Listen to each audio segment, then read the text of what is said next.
E a igreja começou a encher. Começou tudo. E agora, entendendo tudo isso, já sei, esse pessoal já não precisa de aconselhamento. Isso é o que se chama o polish.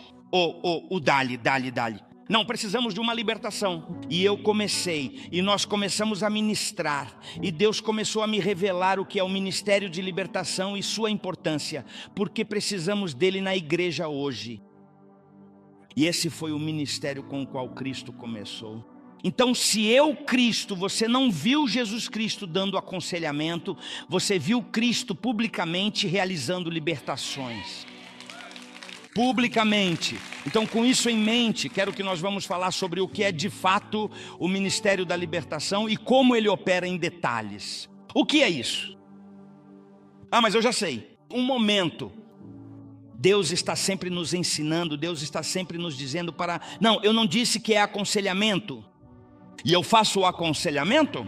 Sim, mas para pessoas normais. Quando há dois cônjuges, um marido, uma esposa se agredindo, e o homem que tem uma raiva e a mulher que tem uma Jessie em cima, então você vai dizer, vou te aconselhar, que vão te mostrar a língua. É um demônio, tem que ser liberto.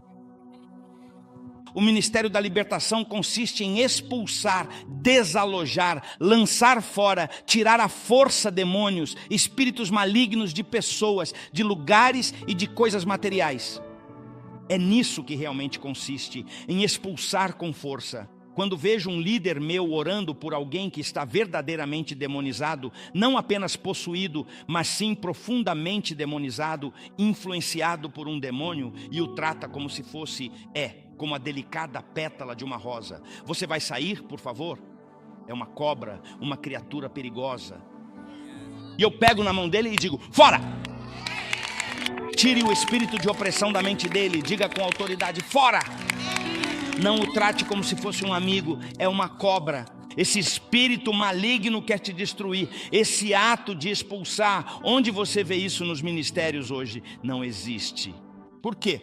Porque existem mitos. E coloque isso ali, essa palavra ali, os mitos da libertação. Quais são os mitos? Pode colocar para mim, os mitos. Um dos mitos é este.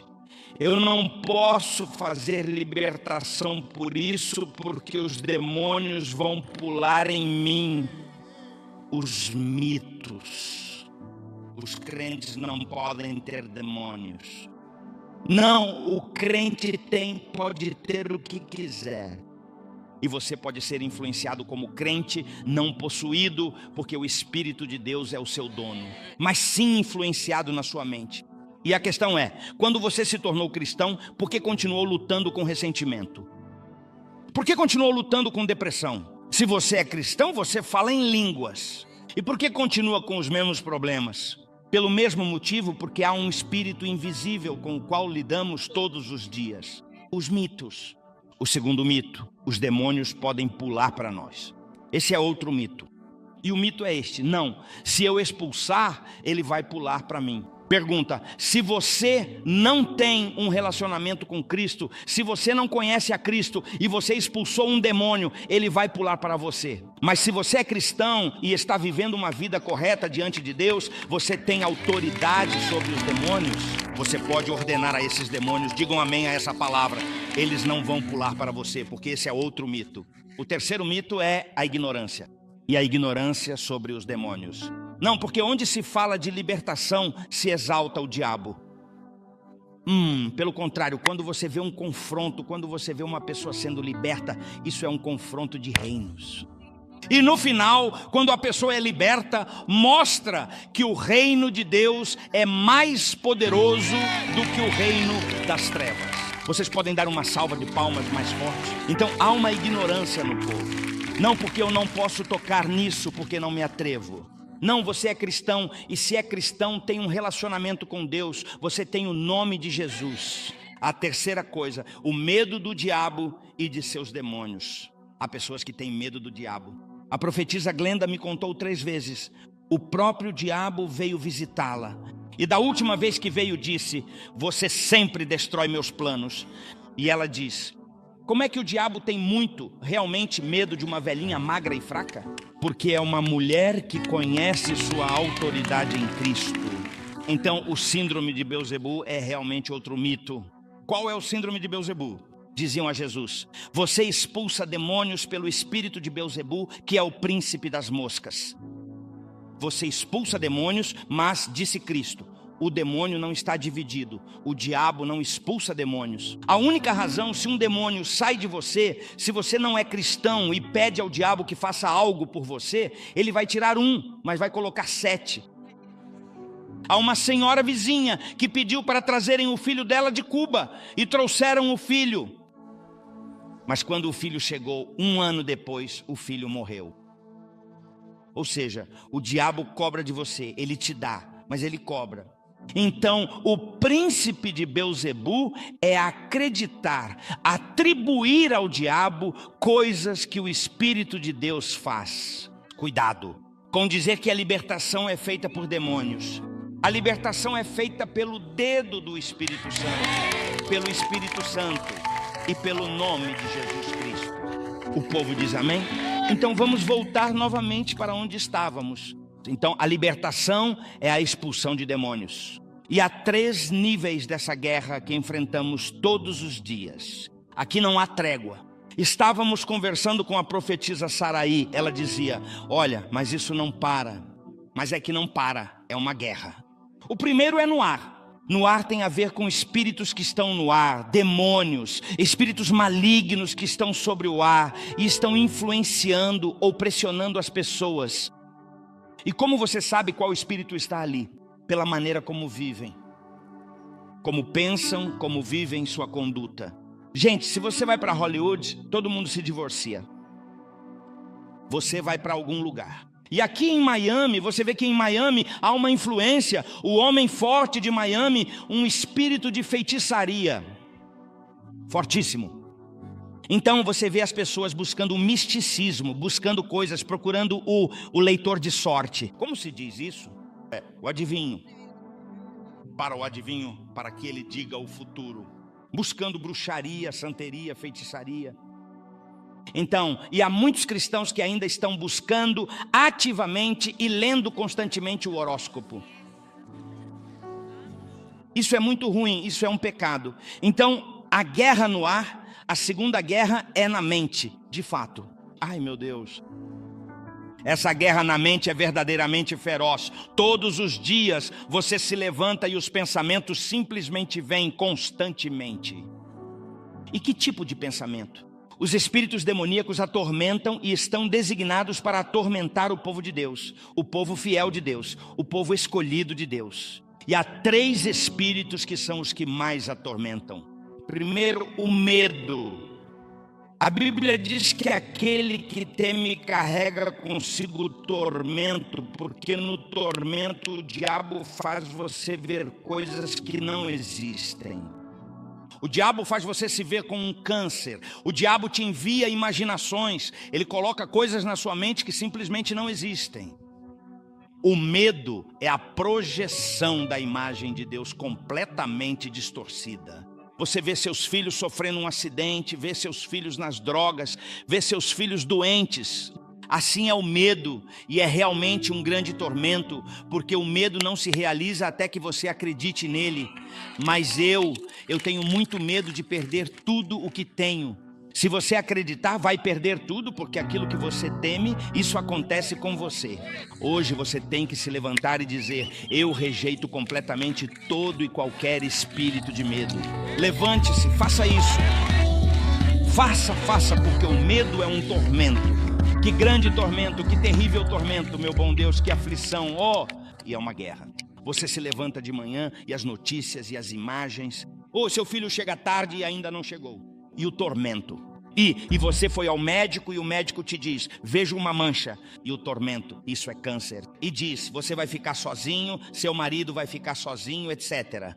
Sua mulher vai embora e o tormento, o medo. O segundo espírito que atormenta é a culpa. Eu ministrei a uma jovem em Não sei exatamente onde, não me lembro quantas vezes estive lá, que tinha feito 3 abortos, e ela me disse com muita tristeza: apóstola, estou completamente consumida com uma profunda culpa, de uma culpa avassaladora, está me consumindo por dentro, não consigo dormir tranquilamente, fiz um aborto, a culpa estava realmente matando-a por dentro. Graças a Deus, naquele momento Deus a libertou. Então esse espírito te assombra, te atormenta. Coisas que aconteceram com você, que você me disse, o diabo deixou você saber que a culpa pelo divórcio do seu pai foi sua. E ele usa a culpa para culpar você, É realmente um tormento. E o terceiro espírito que atormenta a mente, que é uma guerra todos os dias, tem a ver com a dúvida. A pessoa que duvida tem um tipo de tormento sobre ela, porque essa dúvida diz: você não vai conseguir, você vai ficar doente, Deus não vai cumprir o que te prometeu, isso não é verdade, isso é para os religiosos, isso não vai acontecer, Deus não vai restaurar seu casamento, Deus não vai restaurar sua vida, você não vai se reerguer na vida. E esse tormento contínuo te atormenta. Hoje você tem que colocar um freio nisso. Deus te chamou com um propósito. Você é homem e mulher de propósito, né? De propósito. Levante sua mão e diga: amarro todo espírito de culpa, e todo espírito de dúvida, e de toda incredulidade. Dúvida e de toda incredulidade, e de qualquer dúvida, saia da minha vida. Você vai fazer o que Deus disse. O diabo não vai conseguir parar o chamado de Deus em sua vida de forma alguma. Você será o que Deus disser que você vai ser. Você vai ser um homem, uma mulher de Deus.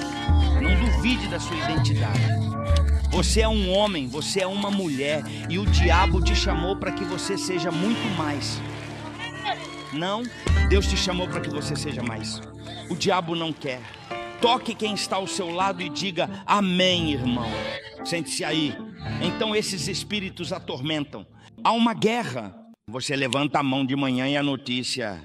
Você se levanta lá e a notícia é uma guerra contínua. Um bombardeio incessante, levando tudo cativo, sem trégua. Quando você desiste, o que acontece? Quando esse borbulhar vem à mente, levo cativo todo pensamento de dúvida, de má consciência, de culpa, de medo, de dúvida, de pavor. Eu levo cativo a obediência de Cristo. Lutar, brigas. Toque na pessoa que está bem ao seu lado agora e diga: lute. Você não vai morrer de câncer. Seus filhos não vão se envolver com drogas. Isso é uma mentira. Isso sim, isso é uma mentira. Sua família certamente será salva. Não acredite no diabo que diz que ele vai levá-los para lá. Diga para quem está ao seu lado: eu creio. Todo homem seja mentiroso, mas Deus é verdadeiro. Deus é verdadeiro e o que Ele prometeu, Ele vai cumprir. Ele prometeu salvação para toda a sua casa. Deus vai cumprir. Não deixe que a dúvida te consuma. 3 coisas: a terra, e aqui realmente na terra. Todos os dias uma guerra todos os dias. E onde começa? Aqui claramente. Vem o medo, vem o temor. Você não pode fazer isso. Você não vai dizer: e para cá. Continue, por favor. Então, por que temos uma guerra espiritual? Porque se há um diabo que foi completamente derrotado, não, de forma alguma. Cristo o derrotou na cruz. E por que temos uma guerra? Por quê? Porque Jesus Cristo na cruz removeu do diabo a autoridade.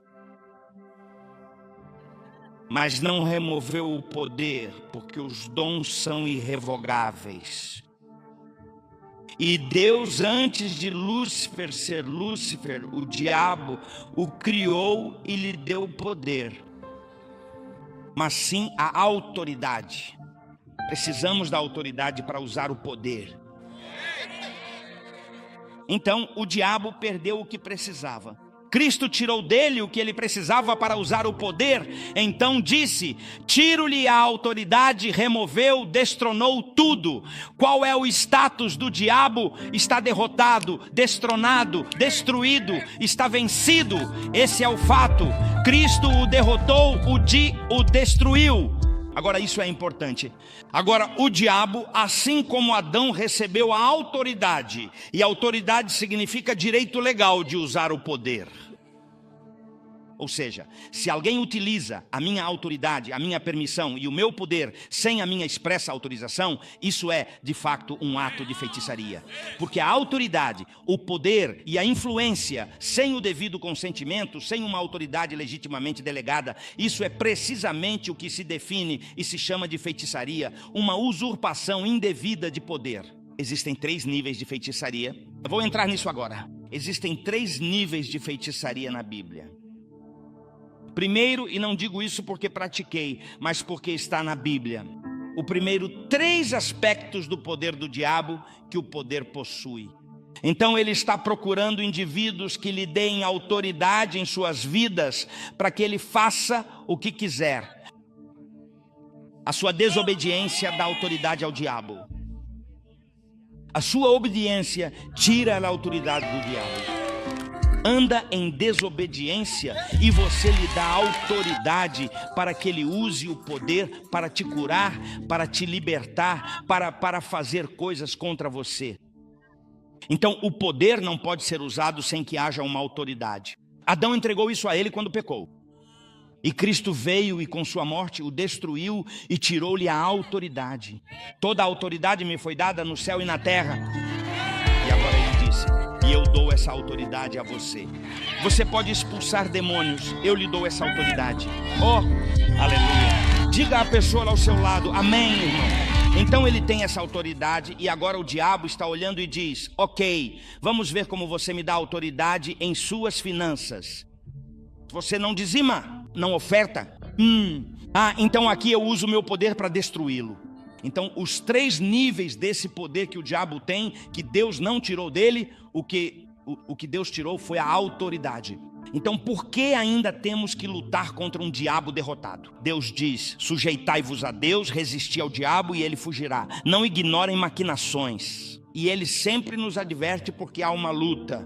E no final ele nos diz: então vem essa autoridade e o diabo está procurando quem desobedece, pois assim recebe a autoridade. Em outras palavras, a sua desobediência é o acesso para que o diabo use o seu poder e você lhe dá autoridade para te atacar. Então agora vem o seguinte: então Cristo tira essa autoridade dele e ao Cristo tirá-la, ele fica com poder.